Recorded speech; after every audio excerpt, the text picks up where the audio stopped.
Olá, amigos. Sejam todos muito bem-vindos a mais um momento de estudo, de conversa, de reflexões acerca de uma passagem evangélica à luz da doutrina espírita.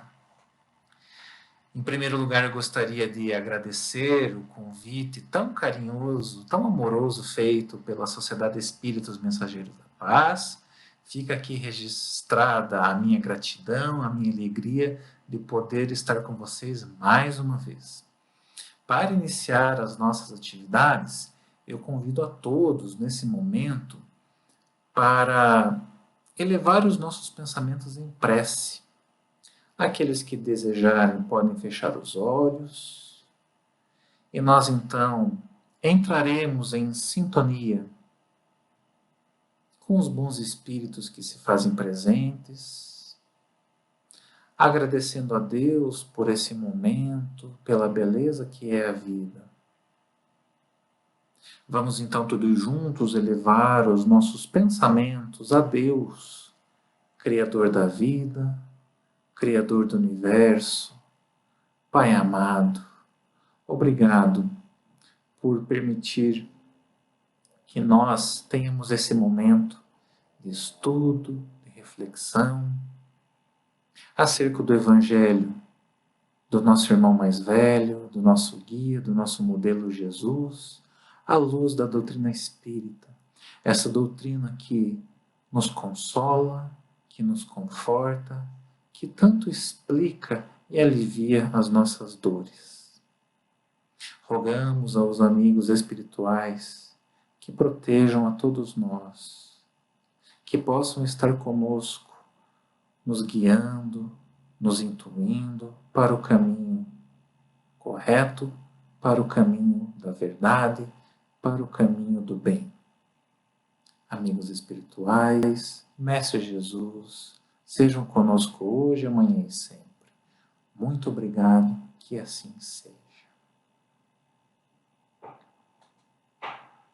A nossa proposta para hoje é nós discutirmos sobre o jantar com os publicanos.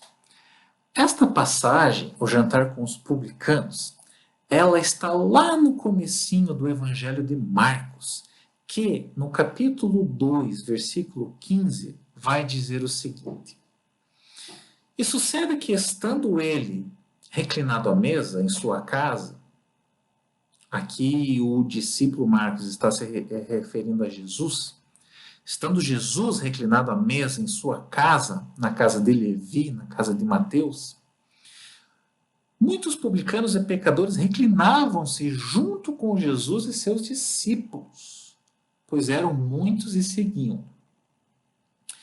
Este é o pano de fundo das nossas reflexões de hoje. Jesus está jantando com inúmeros pecadores e inúmeros publicanos. Os escribas dos fariseus, vendo-o comer com pecadores e publicanos, diziam a seus discípulos: ele come com publicanos e pecadores. Jesus, ouvindo isso, diz: os sãos não têm necessidade de médico, mas os que estão doentes. Não vim para chamar os justos, mas os pecadores. Quais os segredos que esta passagem evangélica nos traz? O que é que a doutrina espírita nos ensina acerca desta passagem? O que é que Allan Kardec, Emmanuel e Humberto de Campos têm a nos ensinar sobre esta passagem? O jantar com os publicanos. Nós vamos iniciar explanando um pouco sobre este contexto da ceia, do jantar. Nos dias de hoje, nós não convidamos qualquer pessoa para adentrar a nossa casa. Quando nós convidamos alguém para jantar conosco, tomar uma refeição conosco, isso revela um profundo desejo que nós temos de nutrir uma amizade, nutrir uma intimidade com essas pessoas com as quais nós convidamos para compartilhar o pão na nossa mesa. E assim também era a época de Jesus, com muito mais valor, com muito mais significância. Você não dividia sua mesa, o seu jantar com qualquer pessoa. O jantar era um ato extremamente valorizado na época em que Jesus vivia. Então causa uma certa estranheza para os fariseus ver Jesus jantando com os publicanos. E o que é que esta palavra publicanos significava no contexto econômico, histórico, social, à época em que Jesus vivia? Quem vai nos dar alguns ensinamentos acerca desta palavra publicanos é o codificador Allan Kardec, que no livro O Evangelho segundo o Espiritismo, a terceira obra da codificação espírita, lá na introdução, onde o codificador resgata alguns aspectos históricos, no item 3, existe um destaque para a palavra publicanos. E aqui o codificador vai fazer, então, algumas explicações. Quem eram os publicanos? Eram assim chamados, na antiga Roma, os cavaleiros arrendatários das taxas públicas, incumbidos da cobrança dos impostos, das rendas de toda a espécie, quer em Roma mesma, quer nas outras partes do império. Na época em que Jesus vivia, o Império Romano era o maior império do mundo. A região onde Jesus nasceu ficava nos limites do império, ficava na periferia do império, mas até nos limites do império existiam pessoas responsáveis pela coleta dos impostos, os chamados publicanos. Eram como arrendatários gerais e arrematadores de taxas do antigo regime na França e que ainda existem em algumas regiões. Na época em que Kardec escreve o Evangelho segundo o Espiritismo, ainda, e até nos dias de hoje, existe esta figura do publicano. O nome publicano se estendeu mais tarde a todos os que superintendiam os dinheiros públicos e aos agentes subalternos. Hoje, esse termo se emprega em sentido pejorativo para designar os financistas e os agentes pouco escrupulosos de negócios. Diz-se, por vezes, ávido como um publicano, rico como um publicano, com referência a riquezas de mau quilate.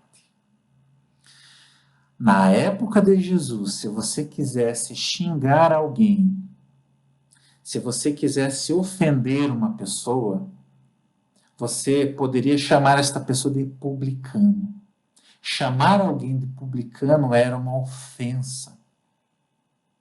As pessoas que eram os publicanos não eram bem vistos pela sociedade. Os publicanos não eram bem vistos pelo povo hebreu. Se relacionar com um publicano, você era tão mal visto quanto o próprio publicano. Ninguém gostava de se relacionar com os publicanos, porque é algo pejorativo, designar alguém de publicano. E a função de publicano era uma tarefa muito mal vista pelo povo hebreu. E nós sabemos que o povo hebreu, a história nos conta, sofreu muito pelo Império Romano. A subjugação, a dominação, a cobrança excessiva de impostos. Na época de Jesus, se você morasse na Palestina e não pagasse os seus impostos, o Império Romano poderia tomar a sua casa, tomar a sua fazenda, você seria escravizado, os seus filhos seriam vendidos, o seu filho mais jovem iria trabalhar nas galeras, remando, aqueles navios enormes. A sua filha poderia trabalhar em questões aí sexuais para atender aí os desejos dos romanos. Era uma situação muito complicada. O povo hebreu sofreu muito na mão dos romanos. E tinha muita coisa que incomodava o povo hebreu. Muita coisa. E segundo Kardec, de toda a dominação romana, o Império Romano estava dominando o povo hebreu, de toda esta dominação, o imposto foi o que os judeus mais dificilmente aceitaram e o que mais irritação causou entre eles. Bastava tocar no assunto imposto e isto causava uma tremenda irritação entre os judeus. Eles chegaram, inclusive, a criar um partido contra o pagamento dos impostos. Isso para a gente entender o contexto social da época em que Jesus vivia. Os judeus, pois, abominavam o imposto e, como consequência, todos os que eram encarregados de arrecadá-lo, donde a aversão que votavam os publicanos de todas as categorias. Não importa se você era um bom publicano ou um mau publicano. O fato de você ser um publicano, você estava categorizado. Você não é uma pessoa boa. Você não é uma pessoa com quem eu quero me relacionar. Você, sendo publicano, é uma pessoa com quem eu não tenho o mínimo interesse de ter o contato, de tirar uma selfie junto. Eu não tenho a mínima intenção de mostrar para os outros que você faz parte do meu círculo de amizades. Afinal de contas, você é um publicano. Era assim que eles pensavam. Os judeus de destaque consideravam um comprometimento ter com eles intimidade. Então, este é o pano de fundo desta passagem evangélica. E é claro que, depois desta explicação de Allan Kardec, à luz da doutrina espírita, resgatando o contexto histórico da época em que Jesus vivia, vai causar muita estranheza, muito incômodo para os fariseus verem Jesus jantando com os publicanos. E aí eu faria uma pergunta, mas responda com sinceridade, deixando de lado toda a máscara, toda aquela vontade de expressar alguém que nós ainda não somos.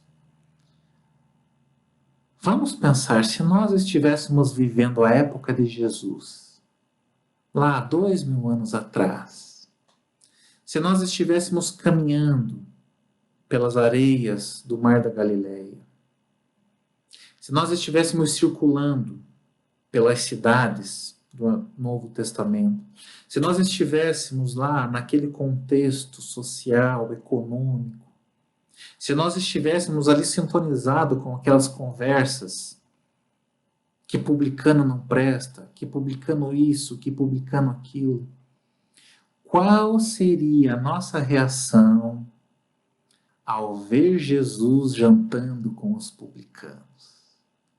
Que é que nós pensaríamos? Será que nós não iríamos achar estranho também? Será que nós não iríamos pensar assim, Jesus deve estar combinando alguma coisa ali com os publicanos. Jesus deve estar com aquelas pessoas ali de má fama, de má vida. Ele deve estar fazendo algum conchavo. Afinal de contas, depois Jesus vai falar que dai a César o que é de César. Jesus vem falar depois para nós perdoarmos os nossos inimigos, perdoar esses criminosos, esses pecadores. Jesus deve estar fazendo algum conchavo ali. Nós acharíamos muito estranho. Não vou dizer com certeza, mas muito provavelmente nós julgaríamos Jesus e pensaríamos mal dele por vê-lo tendo este momento de intimidade, de relacionamento com os publicanos, com pessoas que não eram bem vistas pela sociedade, por pessoas que pertenciam à mesma raça. Eram hebreus que coletavam impostos e mandavam para Roma. Vamos imaginar aqui se isso acontecesse no Brasil. Supondo que a Argentina invadisse o Brasil. Aí, de repente, vêm os argentinos, nos obrigam, nos oprimem pela força a trabalharmos para eles, a pagarmos os impostos, mandarmos todos os impostos lá para a capital do Império, Buenos Aires, nos oprimindo, nos obrigando, com taxas abusivas, porque quanto mais imposto você cobra, menos dinheiro você tem para fazer revoltas. Essa era uma das ideias dos impostos. Você cobrava bastante, assim eu não conseguia me armar, eu não conseguia me revoltar. Não deve ter sido uma situação nada fácil para o povo hebreu. Nós também ficaríamos um tanto quanto revoltados, não obstante a opressão. Imagine, de repente, vêm os argentinos e dizem todos os centros espíritas devem ser fechados. A religião oficial agora é outra, a não ser que vocês se convertam para os nossos deuses, né, aqui, fazendo a correlação, vocês serão mortos. Não é nada fácil dar o testemunho nesses momentos difíceis. Então, esse é o contexto. A questão do imposto incomodava muito o povo hebreu. Jesus estava jantando com aqueles que cobravam impostos. Você vê ali, imagine um brasileiro, o teu amigo do centro espírita, que se dizia espírita, coletando impostos e mandando para outro país. Deve causar um incômodo muito grande. Será que esta passagem traz algum aprendizado? Será que esta passagem quer nos ensinar algo? Vamos ver então o que é que Emmanuel nos diz sobre esta passagem. Emmanuel é um espírito extremamente evoluído, é um dos maiores comentadores do Evangelho de Jesus, coordenou toda a mediunidade, a atividade mediúnica de Francisco Cândido Xavier, e no livro Caminho, Verdade e Vida, no capítulo 137, Emmanuel vai fazer o seguinte comentário.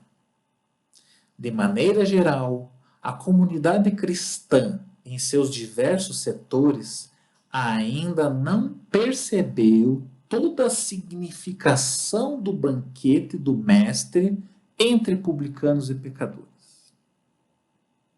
E aqui eu faço uma pausa. Porque uma coisa é nós dizermos que, nossa, esta lição nós não compreendemos direito, nós não sabemos extrair as lições contidas nesse texto, nesta passagem. Uma coisa é nós falarmos isso. Outra coisa completamente diferente é quando o Emmanuel vai falar que toda a comunidade cristã, evangélico, católico, espírita, umbandista, toda a comunidade cristã não percebeu a significação desta passagem. E aí Emmanuel vai fazer um paralelo com a última ceia, que também foi um jantar. Um jantar todo especial. Na última ceia, Jesus reúne todo o seu colégio apostólico. Jesus reúne aqueles que ele não chama mais de discípulos, mas chama de amigos. É um momento muito íntimo. É uma reunião muito particular. As mais belas lições de Jesus enquanto encarnado na Terra foram dadas ali neste momento da última ceia. E Emmanuel comentando, Jesus se permitiu banquetear com os seus amigos na última ceia, nesse momento de ágape íntimo. Ágape é o mais elevado nível do amor, porque antes deste momento ele já tinha se banqueteado com os publicanos e com os pecadores. É necessário recordar nas palavras de Emmanuel que o mestre atendia a este círculo em derradeiro lugar, porque já se havia banqueteado carinhosamente com publicanos e pecadores. Olha a palavra que Emmanuel coloca: carinhosamente. Jesus estava jantando, compartilhando da sua intimidade de uma maneira amorosa, de uma maneira carinhosa. O mesmo amor que Jesus nutriu e nutre pelos discípulos ali naquele contexto da última ceia, Jesus nutriu para com os publicanos e para com os pecadores. O mesmo carinho, a mesma amorosidade, não teve distinção nenhuma. O banquete dos publicanos tem especial significado na história do cristianismo. Não é uma história qualquer. O banquete dos publicanos tem especial significado. Demonstra que o Senhor abraça a todos. E quando Emmanuel fala todos, todos significa todos. O Senhor abraça a todos os que desejem a excelência de sua alimentação espiritual, nos trabalhos de sua vinha, e que não só nas ocasiões da fé permanece presente entre os que os amam. Em qualquer tempo, em qualquer situação, está pronto a atender às almas que o buscam. Meus amigos, isso aqui tem uma profundidade gigantesca. Vamos lembrar que, quando Marcos, o evangelista, escreve o seu evangelho, ele está em Roma. Vamos imaginar um centurião, um soldado romano, que assassinou várias pessoas e se arrepende. Aí ele lê o evangelho relatado por Marcos, chega nesta passagem e raciocina o seguinte: se Jesus jantou com criminosos, com publicanos, com pecadores, eu tenho uma esperança de me salvar. Eu não estou abandonado por Jesus. Porque Jesus, ele está sempre pronto para me atender, para me socorrer. Isso é muito bonito. Porque não importa a situação em que nós estejamos, não importa o nosso passado, não importa os equívocos que nós cometemos, porque Jesus, quando olha para nós, ele olha o nosso potencial, ele olha para a centelha divina que habita em nós. Ele é o semeador divino. Ele não se importa com os equívocos. Claro que deverão ser todos resgatados. Mas ele não faz menção, ele não questiona, ele não pergunta, ele confia, ele espera. Basta que nós tenhamos a vontade de segui-lo. Não importa se nós somos homens de bem ou homens de mal, Jesus abre as portas para todos, sem exceção, desde, claro, que nós queiramos esse encontro. Claro que depende de uma vontade nossa, uma vontade íntima de querer este encontro. Emmanuel vai fazer também outro comentário sobre esta passagem. Ele vai dizer assim: Jesus não pergunta se o homem é fraco de espírito, se é demasiado imperfeito, se sofre em família, se possui débitos a solver, se padece tentações, se está acusado de alguma falta, se retém valores de educação. O Senhor diz apenas: segue-me, exatamente como ele fez com Levi, que se transformou em Mateus. Mateus era um publicano. Mateus trabalhava na coletoria de impostos. Jesus estende a mão para Mateus e fala: levanta-te e segue-me. Não importa o teu passado, não importa o teu cargo, não importa o quão você esteja posicionado na sociedade. Jesus sempre vai estender a mão para nós, para você, para mim, para todos nós. A lição é clara e expressiva, reflitamos nela. para que não venhamos a permanecer na sombra da indecisão. Olha o puxãozinho da orelha de Emmanuel. Emmanuel está fazendo chamado aqui, né, para que a gente não fique indeciso. Nossa, mas eu não sou perfeito para ser um trabalhador espírita. Nossa, mas eu não sei falar em público. Nossa, mas eu não sou tão bom assim. Meus amigos, a seara do Cristo é uma seara tão grande, tão vasta. Tem lugar para todos.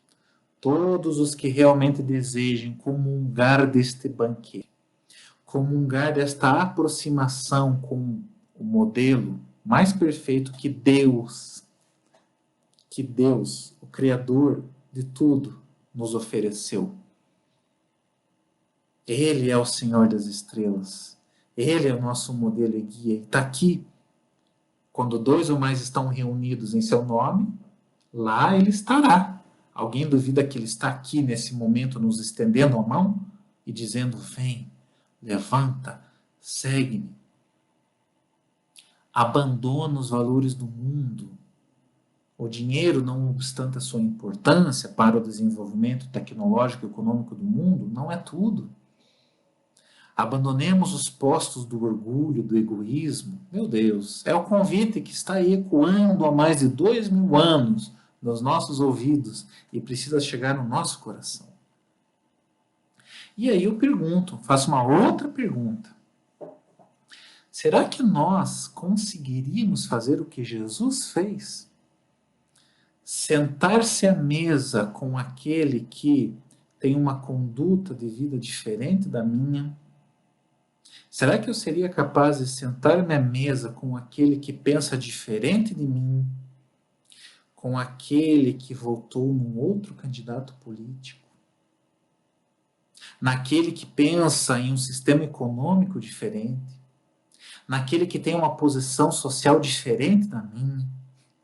Naquele que ocupa essas coisas que o mundo tanto aprecia ou deprecia? Jesus veio para confundir os orgulhosos e os egoístas. Será que eu seria capaz disso? De sentar-me, de conversar, de interagir, de querer o bem, de orar por aquele que me calunia, de orar por aquele que votou diferente de mim? Como têm sido as nossas atitudes? Elas estão condizentes com a doutrina espírita, com o homem de bem, com o evangelho de Jesus? Porque nós dizemos que Jesus é modelo e guia. Quando nós assim o falamos, estamos apenas extraindo palavras das nossas cordas vocais? Ou isso vem do coração? Ou isso vem da nossa alma? Esse desejo de fazer igual a Jesus, jantar com os publicanos.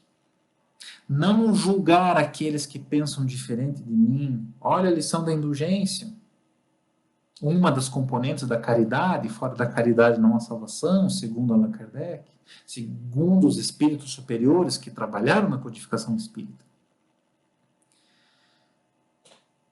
Os fariseus questionaram.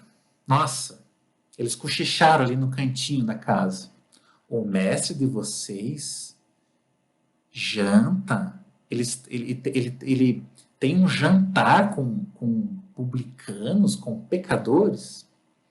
Jesus ouve ali o cochicho, ouve a fofoquinha, ouve a intenção não edificante dos fariseus, dos escribas. E então Jesus responde: eu não vim para os sãos, eu vim para os doentes. Os sãos, aqueles que já estão curados, por assim dizer, não precisam de mim.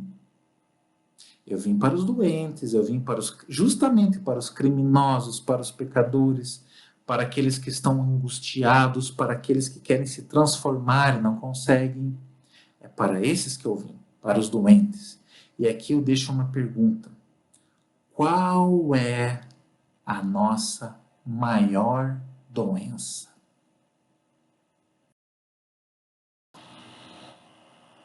Qual será então a nossa maior doença? Afinal de contas, Jesus veio para os doentes, não veio para os sãos. Se nós estamos num mundo de provas e expiações, isto significa que nós estamos mergulhados na carne, nós estamos passando por esta experiência reencarnatória num mundo que, além de ser escola, que além de nos proporcionar um aprendizado para a nossa alma imortal, nós estamos aqui encarnados além de ser esta escola que nos dá essas lições que serão fundamentais para usufruirmos um dia em outras esferas. Aqui também é um hospital. Nós estamos doentes, sim, e as doenças que nós carregamos na nossa alma, que se não forem tratadas, vão se repercutir no nosso corpo orgânico, se não forem tratadas, vão então causar essa repercussão. Qual é a causa raiz? Qual é a nossa maior doença? Para ilustrar isso, eu vou trazer um texto de Humberto de Campos. Humberto de Campos, lá no livro Estante da Vida, capítulo 19, ele vai ter nesse capítulo intitulado Jesus e Simão, ele vai narrar uma cena fantástica.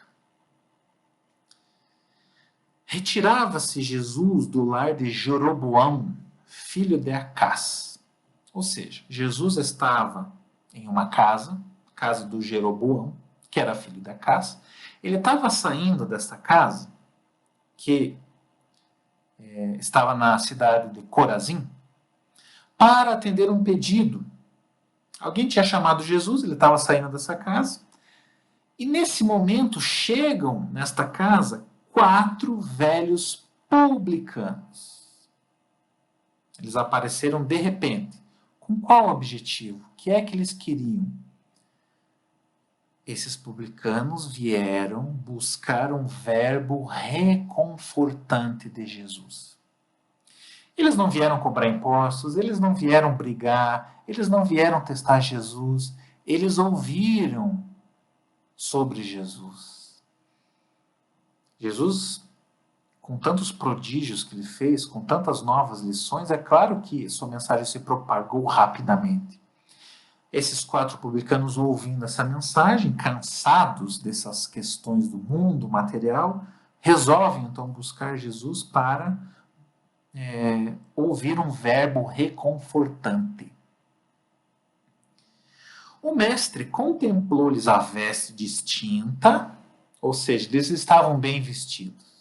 Pensa assim, Jesus, carpinteiro, com as vestes ali, rasgadas, um pouquinho sujas, de tanto viajar, de tanto caminhar. Os apóstolos também, com poucos recursos materiais. De repente chegam 4 publicanos. Na época de hoje é como se chegassem 4 homens de terno e gravata. Aquele terno de marca, aquela meia de marca, bem perfumados, cabelo penteado.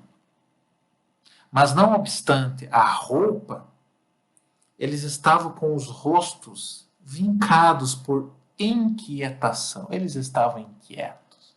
Porque chega um dia que no mundo não é só dinheiro, não é só poder. Chega um dia que a alma imortal vai reclamar os valores do Espírito Eterno.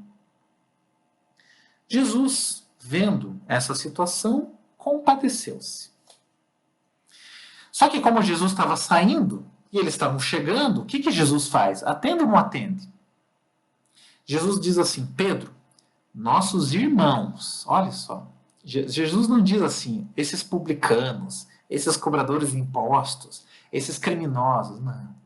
Jesus diz, Pedro, Simão Pedro, o discípulo, o primeiro discípulo do colégio apostólico.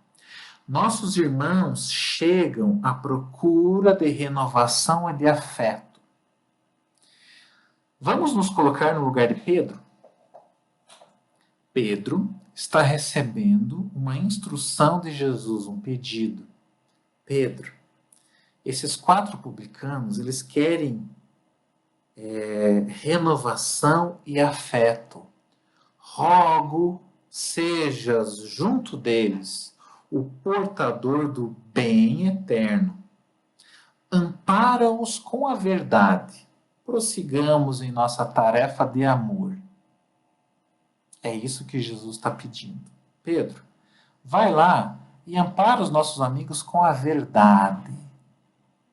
Prossigamos na nossa tarefa de amor. E quem aqui não quer buscar a verdade? Quem aqui não quer?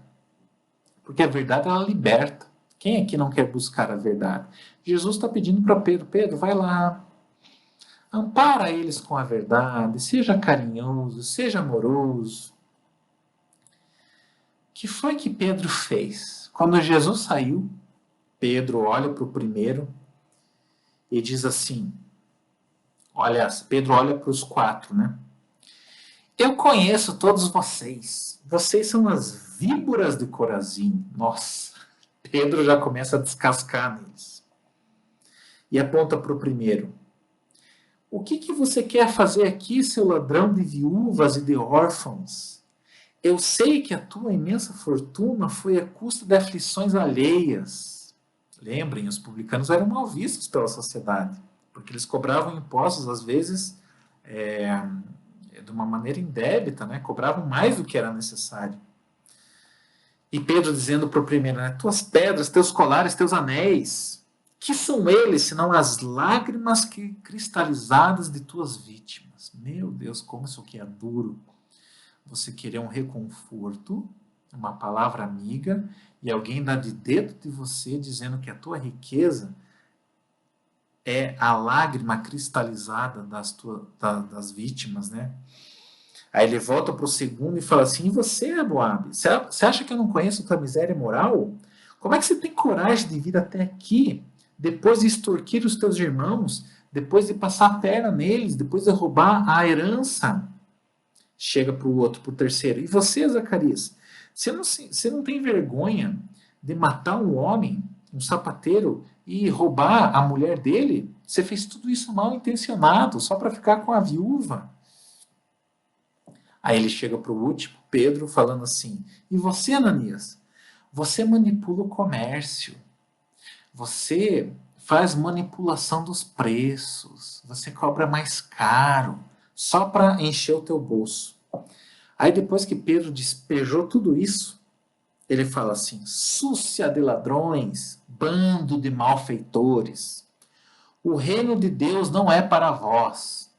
É quase igual nós, nos dias de hoje, criticando os políticos corruptos, os criminosos. Seu ladrão, seu corrupto, o reino de Deus não é para vocês. A gente não está fazendo assim nas redes sociais? Não tem aí nós, os espíritas, nos degladiando nas redes sociais? Meu Deus do céu. O que a gente está fazendo na doutrina espírita?